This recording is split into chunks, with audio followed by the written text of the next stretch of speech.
안녕하십니까. 사회복지사 1급 시험 대비 사회복지 실천론 2017년도 제15회차 기출문제풀이를 시작하도록 하겠습니다. 자, 이번 시간에는 14번에서 25번 문제까지 모두 12문제가 됩니다. 바로 14번 문제 들어갑니다. 자, 14번 문제는 통합적 방법으로서 문제 해결 모델에 관한 설명으로 옳지 않은 것은입니다. 우리가 이제 통합적 방법으로서의 문제 해결 모델, 문제 해결 모델을 하면 생각나는 사람이 헬렌 펄먼입니다. 그리고 또한 펄먼의 모델의 체계이론을 접목한 것이 바로 여기 콤튼과 갤러웨이의 6체계 모델이 됩니다.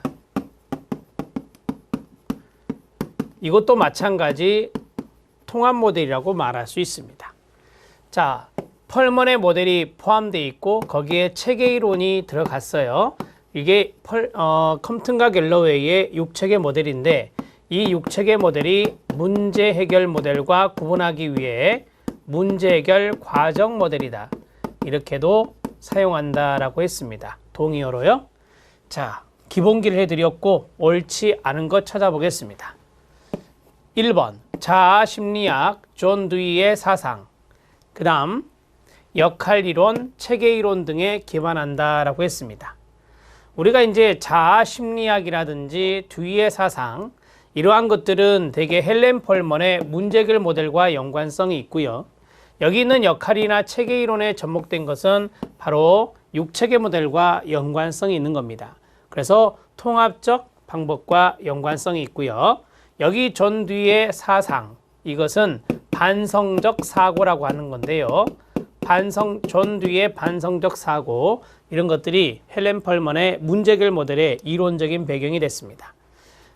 펄먼의 모델에서는 주로 개인의 사회적 기능에 문제 초점을 둔다라고 했습니다. 여기서 중요한 대목은 이거예요. 클라이언트의 사회적 기능, 거기에 초점을 뒀다는 거 맞습니다. 컴튼과 갤러웨이 모델에서는 개인, 집단, 환경 간 상호작용 문제로 초점이 확대가 됩니다. 개인, 집단, 환경 간 상호작용이라 했으니까 클라이언트와 환경 간 상호작용이 됩니다. 그래서 파이가 생각나셔야 되겠죠. 자, 그 다음에 사회복지사는 클라이언트와 협동적 관계 외에 끊어요. 다른 체계와 협조, 교섭, 갈등의 관계도 가진다 했습니다. 이 사회복지사가 클라이언트와 협동적인 작업을 하는 것이 바로 통합적 접근에서 앞에서 풀었던 파트너십입니다. 그러한 것 외에도 다른 체계와 서로 다른 체계가 뭘까요? 자원들이라고 말할 수 있겠죠? 자원들이라고 말할 수 있는데, 자, 협조하고 교섭하고 갈등의 관계가 있습니다. 이 갈등의 관계는 뭐냐면, 예를 들어 클라이언트에게 나쁜 영향을 끼치는 체계가 있다. 그러면 거기에 사회복지사가 옹호를 해야 되는데요. 그 옹호자의 입장에서 그 체계와 갈등 관계를 가질 수 있다는 겁니다. 맞습니다. 5번은 느닷없는 게 나왔어요. 미시, 중간, 외적, 거시체계, 사체계 모델에서 6체계 모델로 발전한다라고 했는데 앞에 있는 이 네 가지가 사체계가 맞습니까? 맞지 않죠. 핑거스 미난의 사체계 모델에서 사체계는 클라이언트 체계, 표적 체계, 행동 체계, 변화 매개 체계라고 하잖아요.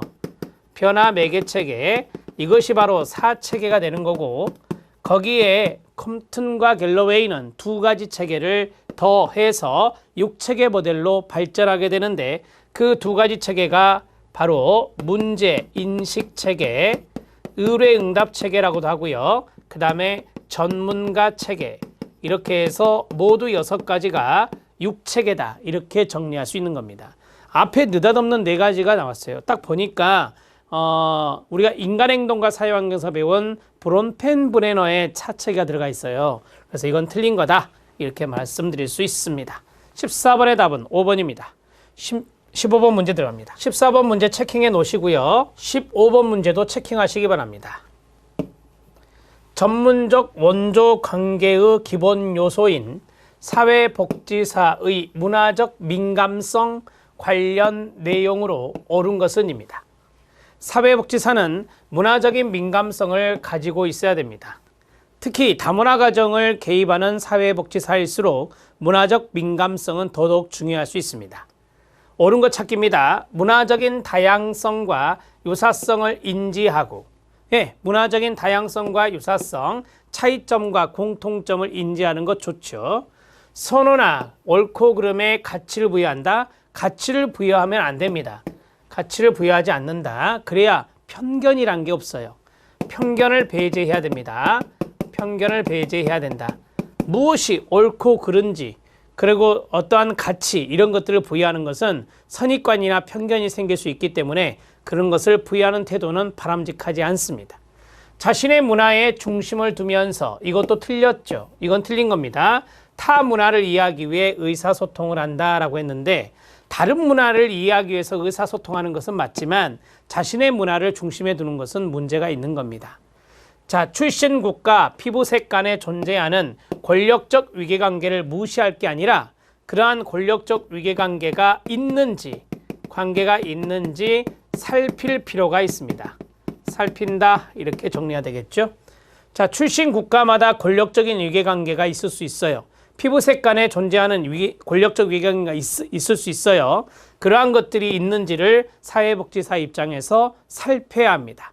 살피고 나서 그러한 문화적 민감성, 다양성을 고려해야 되겠죠. 자신의 문화에 대한 인식에 기초하여 끊어요. 다문화 배경 클라이언트 상황을 규정한다라고 했는데, 사회복지사가 자신의 문화의 인식에 기초해가지고 다문화 배경 클라이언트 상황을 규정하는 자체가 편견이 될 수 있습니다. 따라서 자신의 문화에 대한 인식에 기초하는 게 아니라 클라이언트의 문화 인식에 기초하는 것이 좋습니다. 기초해서 그 다문화 배경 클라이언트의 상황을 규정해야 될 것입니다. 다문화 생활 경험과 가치에 맞는 개입 전략을 개발한다. 5번 지문이 맞는 거죠. 자, 우리가 이제 다문화 생활 경험, 이 다문화 생활 경험을 좀 쉽게 말씀드리면, 예를 들어서 베트남 이주 여성이다 라고 가정을 해봐요. 그러면 베트남 이주 여성이 생활하는 생활의 경험이 있을 거 아니에요. 그 다음에 가치가 있을 거 아니에요. 신념을 말하는 거예요. 신념. 그 사람의 신념, 가치관이요. 거기에 맞는 개입 전략을 개발해야 되겠죠. 이런 것들을 우리가 일명 맞춤형 서비스라고 이야기하는 겁니다. 15번의 답은 5번이 되고 1번부터 4번까지 어떤 대목이 잘못됐는지 해설을 꼭 참고해 주시기 바랍니다. 자, 답은 5번이었습니다. 15번 문제도 체킹하시고요. 16번 문제 들어갑니다. 자, 16번 문제는 면접 과정에서 질문인데요. 적절한 것을 모두 고른 것은입니다. 제가 적절하지 못한 질문들 많이 말씀드렸습니다. 왜? 라는 질문 적절하지 않다. 유도 질문 적절하지 않다. 그 다음에 중첩형의 폭탄형 질문 적절하지 않다라고 말씀드린 적이 있습니다. 부인은 남편의 행동에 대해 어떻게 대응하셨나요? 적절한 질문입니다. 그 민감한 상황에서 왜 그런 말을 하셨지요? 왜라는 질문이기 때문에 적절하지 않습니다. 이번처럼 갈등이 심각한 적은 몇 번 정도 되나요? 적절한 질문입니다.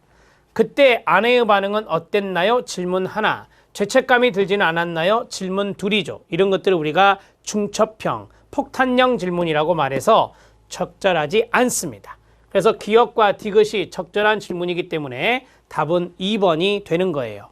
자, 16번 문제는 여러분들이 많이 봤던 패턴의 문제니 정리가 될 겁니다. 17번 문제 들어갑니다. 자, 17번 문제는 역량 강화 실천 활동입니다. 이 역량 강화 실천 활동으로 옳은 건데요. 이것은 실천 기술론의 역량 강화 모델에서도 출제될 수 있는데, 대개 실천론에서도 강점 관점이나 역량 강화 이런 것들이 인파워먼트가 출제가 됩니다. 클라이언트와 협력, 이게 중요한 단어가 되겠네요. 생태 체계 관점, 이게 중요한 내용이 되겠죠. 이걸 적용합니다. 즉 환경 속 클라이언트, 환경 속 인간을 적용하는 것이 바로 역량 강화입니다. 사회 변화를 위한 행동에 참여한다. 사회 변화를 위한 행동에 참여하는 것, 옹호. 자, 이런 것들이 중요할 수 있고요. 그 다음에 사회 변화라고 하는 것도 중요할 수 있어요. 역량 강화라고 하는 것은 개인의 역량을 강화하는 것도 있지만 사회 변화시키기 위한 사회적인 차원의 역량 강화 활동도 있기 때문에 맞습니다. 억압받는 집단에 대한 역사적 관점을 이해한다라고 했어요. 우리가 이제 억압받는 집단을 일종의 소수자, 희생자라고 합니다. 소수자, 희생자라고 하는데 이 집단에 대한 역사적 관점을 이해해서 이 소수자와 희생자의 임파워링이라 하죠. 임파워링. 자, 역량을 강화하는 것이 상당히 중요할 수 있죠. 자, 기역, 니은, 디귿, 리을 모두 다 여기에 들어갈 수 있습니다. 17번 문제는 역량 강화에 대한 건데 꼭 기억하십시오. 시험에 이거 잘 나옵니다. 역량 강화라는 단어. 답은 5번이 답이 되겠습니다. 18번 문제 들어갑니다. 18번 문제는 사례관리 문제가 되겠습니다. 사례관리 문제 치고는 쉬운 문제입니다. 옳지 않은 것은입니다. 클라이언트 중심적 서비스가 이루어지는 지역사회 보호입니다. 종결이 어려운 장기적 욕구를 갖는 대상자에게 적절합니다. 아시죠? 다양하고 복합적인 욕구를 가진 노인분들이나 장애인분들이 여기에 대상자가 됩니다. 상담이나 조언, 치료 등의 임상적 개입도 할 수 있나요? 네, 가능합니다.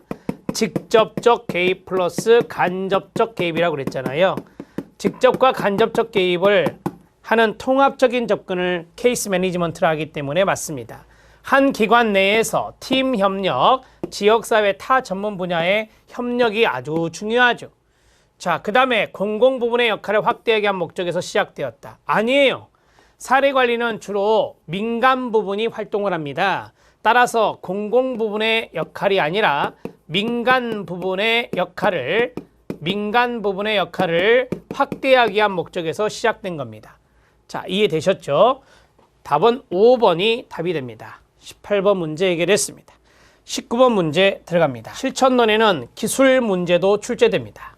직면 기법이 시험에 많이 나온다 했습니다. 여기에 관한 설명으로 옳지 않은 것은 입니다.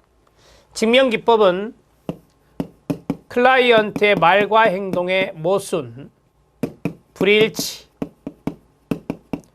시 사용되는 것이 직면 기법이다. 그 다음에 클라이언트와 라포가 형성된 후에 라포 형성 후에 사용하는 것이 바람직하다라고 말씀드렸습니다. 클라이언트 말과 행동에 모순이 있으나 클라이언트가 이를 부인합니다. 인정하기를 거부하는 경우에 우리가 직면이라고 하는 것을 사용할 수 있습니다. 클라이언트가 극심한 정서적 긴장 상태에 있을 때는 사용하지 않는 게 좋습니다. 정서적인 긴장이 아주 극심합니다. 근데 거기에다가 직접적으로 지적하는 직면을 쓰는 것은 바람직하지 않아서 사용하지 않는 것이 좋습니다. 맞습니다. 클라이언트에게 방어적인 반응을 불러일으킬 수 있습니다. 직면이라는 것을 잘못 사용하면 역효과가 큽니다. 그래서 클라이언트의 저항감을 나타내게 할 수 있고 클라이언트의 방어적인 반응을 불러일으킬 수 있는 게 직면입니다. 클라이언트가 자신의 결정이나 행동이 실제적으로 합리적임에도 그러여 이에 대한 확신을 갖지 못하고 주저할 때 사용한다. 여러분, 실제로 합리적이래요. 결정이나 행동이 실제적으로 합리적일 때는 직면 쓰면 안 되겠죠, 여러분. 그쵸? 네. 합리적이지 못하면서 이렇게 돼야 돼요. 합리적이지 못하면서 확신을 갖고 있지 못하고 주저할 때 사용할 수 있는 겁니다. 이 대목이 틀렸어요. 자, 그 다음에 클라이언트와 신뢰관계가 충분히 형성된 뒤에 사용되는 것이 좋다라고 말씀드렸습니다. 답은 4번이 답이 됩니다. 19번 문제 직면에 대한 문제인데 좋은 문제예요. 체킹해 주시기 바랍니다. 20번 문제 들어갑니다. 자, 사례관리 문제가 또 나왔는데 과정입니다. 사례관리 과정을 순서대로 바르게 나열한 것은입니다. 우리가 이제 사회복지 실천론에서 접수에서부터 평가 및 종결까지 배웠잖아요. 그 내용을 그대로 따라간다라고 보시면 돼요. 99%. 자, 먼저 어세스먼트 할 게 아니라 아웃리치를 먼저 하겠죠. 지역사회에 나가서 사례를 먼저 발굴하게 됩니다. 자, 그리고 보니까 사정, 계획, 점검, 재사정 이런 것들이 있는데 자, 보세요. 아웃리치에서 우리가 이제 접수를 할 거 아닙니까? 접수를 하면 조사 및 사정이 들어가요. 그래서 두 번째 사정, 어세스먼트가 들어갔습니다. 자, 어세스먼트가 됐으면 계획을 그 다음에 세우죠. 목표 설정 및 계약 이런 것들이 바로 계획이라고 그랬습니다. 그러면 계획이 들어간다. 점검 아니에요. 자, 그 다음에 뭐 해야 될까요? 네, 이때 이제 개입을 해야 되죠. 계획을 했으면 그 다음에 개입을 해요. 직접 개입과 간접 개입을 한단 말이에요. 하고 나서 모니터링을 해요. 모니터링을 하고 문제가 있으면 리어세스먼트를 해야 되는 거예요. 그래서 점검 및 재사정이라고 하죠. 점검, 재사정 이렇게 들어가야 돼요. 재사정하고 점검하는 게 아니라 점검을 하고 리어세스먼트가 들어간다. 이렇게 보시면 됩니다. 답은 5번이 답이 됩니다. 자, 20번 문제를 지금 간단하게 5단계로 했는데 제가 이걸 쭉 풀어드릴게요. 자, 아웃리치를 했다. 그 다음에 접수를 해요. 그 다음에 조사 및 어세스먼트가 이루어져요. 그 다음에 계획을 해요. 계획을 한 다음에 개입을 합니다. 이 개입 대신에 쓸 수 있는 단어가 조정이라고 해요. 자, 개입을 했으면 모니터링, 점검을 하고요. 그 다음에 리어세스먼트를 해요. 재사정. 재사정을 해서 다시 계획을 수립해서 장기적으로 이루어지죠. 자, 마지막은 이제 평가 및 종결을 하게 돼 있어요. 이런 식으로 정리하시면 됩니다. 여기에서 지금 5개를 뽑아내서 쓴 겁니다. 답은 5번입니다. 21번 문제 들어갑니다. 21번 문제는 별표를 치셔야 돼요. 자, 여러분들이 생각할 때 약간 어려울 수도 있는 거예요. 문제에 대한 관점이나 인식을 변화시킨다 했어요. 문제에 대한 관점이나 인식을 변화시킨다 했어요. 그리고 끊어서 새로운 이해를 촉진시키는 개입 기법이 아닌 것은입니다. 그럼 여기에서 크게 두 가지로 보면은 관점 변화가 나와요. 관점이나 인식 변화가 나와요. 자, 문제에 대해서 관점이나 인식을 변화시켜서 그 다음에 새로운 이해의 틀을 형성하게 하는 겁니다. 새로운 이해를 촉진시킨다. 새로운 이해를 촉진시킨다. 그 말을 새로운 이해의 틀을 형성한다는 말로 할 수도 있습니다. 지금 포인트는 이거예요. 문제에 대한 관점이나 인식을 변화시켜서 새롭게 이해할 수 있게 하는 그러한 방법이 아닌 것 찾아라 이 말이죠. 답은 모델링입니다. 모델링은 행동기법이에요. 모델링은 행동적 기법이에요. 사회복지사가 시범을 보이고 그대로 따라하게 하는 겁니다. 이런 것들을 모델링이라 하고 행동적 기법입니다. 이건 행동적 기법이 아니에요, 여러분. 이것은 대개 정서적 기법이나 인지적 기법들이 들어있는 거예요. 직면. 앞에서 바로 직면했잖아요. 직면. 내가 문제에 대해서 잘못 모순되게 생각하고 있는 것이 있다. 클라이언트가. 그러면 그것을 변화를 시키는 겁니다. 불일치된 것을 일치되게 하는 거예요. 자, 일치되게 해서 새롭게 그것을 받아들일 수 있게, 이해할 수 있게 도와주는 게 직면입니다. 재명명. 재명명도 마찬가지죠. 가족치료 모델에서 쓰는 거 아닙니까? 아들이 엄마에 대해서 부정적인 관점을 갖고 있어요. 그런데 그 관점을 긍정적인 관점으로 변화시킵니다. 그러면서 엄마를 새롭게 이해하는 거예요. 자, 그 다음에 일반화. 일반화는 집단에서 쓰는 거잖아요. 문제의 보편화입니다. 내가 정말 심각한 문제, 나만 이런 문제 있는지 알았어요. 그런데 집단 프로그램 가봤더니 나만 이런 문제 있는 게 아니라 나와 같이 유사한 문제를 가지고 있는 사람들이 많이 있구나라는 것을 생각하게 돼요. 그러면서 새로운 이해들이 형성되는 겁니다. 재보증. 재보증은 어떤 사람이 회의적인 생각을 해요. 어떤 사람이 부정적인 생각을 해요. 회의적이고 부정적이고 의구심을 갖고 있어요. 그런데 그러한 것들을 사회복지사가 신뢰를 바탕으로 그런 것들이 변화될 수 있게 해줍니다. 그래서 안도감을 갖게 하고 자신감을 갖게 하는 거예요. 그게 바로 새로운 이해죠. 자, 이게 또 재보증과 연관성이 있어요. 재보증은 정서적 기법에 해당돼요. 정서적 기법에 해당되고 그 다음에 이거는 생각을 바꾸는 것이기 때문에 이것은 인지적인 기법과 연관성이 있다. 이렇게 말씀드릴 수 있어요. 답은 1번이 답이에요. 21번 문제 잘 기억해 놓으시고요. 여기에서 하나 더 해준다면 해석이 있어요. 해석. 해석이라고 하는 거 아시죠? 어떠한 것에 대해서 설명을 해줍니다. 설명을 해서 거기에 대해서 새로운 이해를 할 수 있게 도와주는 게 정신역동 모델, 정신분석 모델의 해석 기법입니다. 자, 21번 답은 1번입니다. 체킹해 놓으시고요. 22번 문제 들어갑니다. 표적 문제 선정 시 고려할 사항으로 옳은 것은 입니다. 우리가 표적 문제 하면 과제 중심 모델에서 많이 쓰는 단어죠. 과제 중심 모델에서의 표적 문제는 사회복지사와 클라이언트가 합의하는 것을 전제로 합니다. 그리고 표적 문제는 많이 설정하는 게 아니라 과제 중심 모델에서는 최대 3가지까지 설정합니다. 옳은 거 찾습니다. 표적 문제는 가능한 한 많이 선정하는 게 좋다? 아니요. 최대 3가지라고 과제 중심 모델에서는 이야기하고 있습니다. 사회복지사와 클라이언트 중 어느 한쪽에서 문제로 인식하는 것은 모두 표적 문제로 선정한다. 아니요. 사회복지사와 클라이언트가 합의하는 것을 전제로 하는 겁니다. 합의하는 것을 전제로 한다. 이렇게 하시면 되고요. 하나 더, 클라이언트가 인식한 문제가 되겠죠. 클라이언트가 인식한 문제로서 사회복지사와 합의하는 것을 우리가 표적 문제라고 합니다. 표적 문제의 우선순위를 정할 때 사회복지사의 전문적 판단을 중심으로 한다. 우리가 이제 우선순위를 할 때는 가장 우선순위는 시급한 문제죠. 시급한 문제가 가장 1순위가 되는 거예요. 1순위가 되는 거고, 그 다음에 클라이언트와 상호 협의하죠. 클라이언트와 상호 협의해서 우선순위를 정하게 되는 겁니다. 표적 문제를 선정할 때 사회복지사 자신의 지식과 기술을 고려해야 된다. 당연한 이야기 아닙니까? 사회복지사 자신의 지식과 기술을 고려해서 그 문제에 개입할 수 있는 그것을 표적 문제로 선정하는 게 좋고요. 표적 문제는 전문적 용어로 기술되는 게 바람직하다. 표적 문제를 전문적 용어로 기술하면 사회복지사는 클라이언트는 상당히 소외감을 느낄 수 있어요. 그래서 표적 문제는 아시는 대로 일반적인 이해하기 쉬운 용어로 쓰는 게 좋습니다. 답은 4번이 답입니다. 22번 문제도 체킹하셔야 돼요.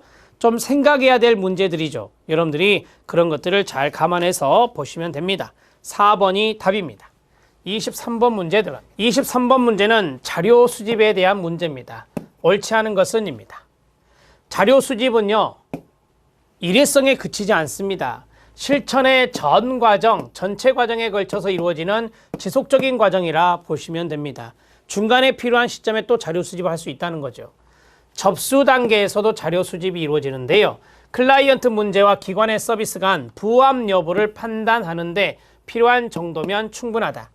클라이언트 문제가 우리 기관의 서비스와 맞는지 안 맞는지 적격성 여부 판단하는 스크리닝 정도를 할 수 있으면 접수 단계 자료 수집은 충분합니다. 맞습니다. 클라이언트와 사회복지사의 상호작용 유형은 클라이언트와 제3자의 상호작용 유형을 짐작할 수 있게 하는 겁니다. 자료 수집의 출처에 이런 게 있어요. 클라이언트와 사회복지사의 상호작용 유형 또는 상호작용이요. 이것은 클라이언트가 3자와 어떻게 상호작용하는지를 알 수 있는, 짐작할 수 있는 대목이 되겠습니다. 클라이언트의 언어적인 표현과 비언어적 표현이 일치하지 않을 경우가 있는데요. 자, 이럴 때는 언어적 표현에 더 주의를 기울여야 된다. 그렇지 않고요. 2가지 모두 주의를 기울일 필요 있습니다. 2가지 모두 주의 기울인다. 이렇게 정리하시면 되고요. 자, 수집된 자료는 클라이언트를 둘러싼 주변 체계에 대한 정보도 포함된다. 마찬가지 수집된 자료는 환경 속 인간이기 때문에 클라이언트에 대한 것뿐만 아니라 환경에 대한 것도 자료를 수집해야 된다는 것입니다. 그래서 우리가 이런 것을 토대로 해서 생태도라고 하는 것을 그리게 되는 거죠. 답은 4번이 답이 됩니다. 23번 문제는 자료 수집에 대한 문제가 오랜만에 출제가 되었습니다. 24번 문제 들어갑니다. 25문제 중에 사례관리 문제는 대개 3문제 정도 출제가 되는 경향이 있는데요. 마지막 사례관리자의 역할로 옳은 것, 사례관리에 대한 마지막 3번째 문제입니다. 자, 사례관리자의 이야기입니다. 사례관리자는 기관 정책상 클라이언트에게 서비스를 제공해 주기 어려울 때는 다른 기관에 의뢰할 필요가 있을까요? 당연한 거 아닙니까? 우리 기관에서 정책상 그 클라이언트에게 서비스 제공하기 어렵다면 동의를 구하고 의뢰하는 게 좋습니다. 사례관리자는 기관의 정책이 클라이언트에게 불리하다고 판단된다면 기관의 정책에 도전하는 옹호 역할을 수행해야 될 것입니다. 당연한 이야기죠. 그 다음에 복합적인 욕구를 가진 클라이언트, 노인분들이나 장애인분들, 이런 분들을 위해 다양한 서비스를 조정하고 연계하는 것이 사례관리의 사례관리자 역할입니다. 자, 그리고 클라이언트의 자기결정이 중요합니다. 예, 여기까지 맞고요. 사례관리자는 어떠한 상황에서도 클라이언트를 대신하여 행동해서는 안 된다. 그럼 옹호 못한다는 거잖아요. 아닙니다. 뒷부분이 틀렸습니다. 사례관리자는 클라이언트를 대신하여 옹호자의 역할도 합니다. 옹호자의 역할도 수행합니다. 클라이언트의 자기결정권도 중요하게 생각해야 되는 거고, 클라이언트를 대신해서 옹호자의 역할을 수행할 수도 있는 것이다 라고 이해하시면 됩니다. 기역, 니은, 디귿 4번이 답이고요. 리을 지문은 잘못됐습니다. 24번 문제 사례관리자의 역할이었습니다. 마지막 25번 문제 들어갑니다. 자, 25번 문제는 양가감정에 대한 문제가 되겠습니다. 양가감정 문제 오랜만에 출제가 됐고요. 옳은 것을 모두 고른 것은입니다. 양가감정은 상충되는 감정이라고 말할 수 있습니다. 클라이언트는 접수 단계에서 기대 반, 불안 반을 가질 수 있습니다. 종결 단계에서도 마찬가지 기대 반, 불안 반을 지닐 수 있습니다. 이런 상충되는 감정이 존재하는 것을 양가감정이라고 말하는데요. 양가감정은 변화를 원하는 것과 원하지 않는 마음이 공존하는 것을 말합니다. 변화를 원하는 마음을 기대라고 말한다면 원하지 않는 것은 수치, 불안, 이런 것들이 생각날 수 있습니다. 맞습니다. 클라이언트가 양가감정을 갖는 것은 자연스러운 현상입니다. 그렇게 받아들여주는 게 또 사회복지사고요. 클라이언트의 양가감정을 받아들여주는 수용하면 클라이언트의 저항감이 더 높아져요. 양가감정을 받아들여서 양가감정이 해소될 수 있게 해주면 클라이언트의 저항감은 감소되겠죠. 양가감정은 초기 접촉 단계가 아닌 중간 단계에서부터 다루어져야 한다. 제가 앞에서 그랬죠. 접수 단계에서부터 다루어져야 돼요. 따라서 중간 단계가 아니라 초기 접촉 단계, 다른 말로 하면 접수 단계라고 말할 수 있는데 이 단계에서 다루어져야 됩니다. 그래야 라포 형성도 잘 이루어지겠죠. 자, 디귿과 리을이 탈락이고 기역과 니은이 답이어서 2번이 답이 되겠습니다. 자, 양가감정의 문제까지 모두 다 해결해 드렸습니다. 여러분들이 사회복지 실천론의 문제를 봤을 때 약간 생각해야 되는 문제, 지문이 약간 길면서 또는 짧은 문제도 생각을 해야 되는 문제가 있었습니다. 앞에서 우리가 기법, 기술에 대한 21번 문제가 그러한 패턴의 문제라고 보시면 됩니다. 노력하시면 됩니다. 또한 제가 쭉 풀면서 이거는 기술론에도 나올 수 있습니다 라고 말씀드렸죠. 기술론과 실천론은 사촌지간입니다. 이 두 가지를 같이 공부를 이어서 해 주셨을 때 훨씬 더 시험에서 좋은 점수를 받을 수 있다는 것을 기억하십시오. 우리 사회복지학은 연계 학문입니다. 그래서 그 연계를 잘 할수록, 쉽게 말하면 이쪽에 있는 것을 이쪽에 잘 연결하는 그러한 노력을 할수록 종합적인 사고가 발달하고 문제를 잘 풀 수 있습니다. 열심히 공부하셔서 실천론의 고득점을 기원합니다. 수고하셨습니다.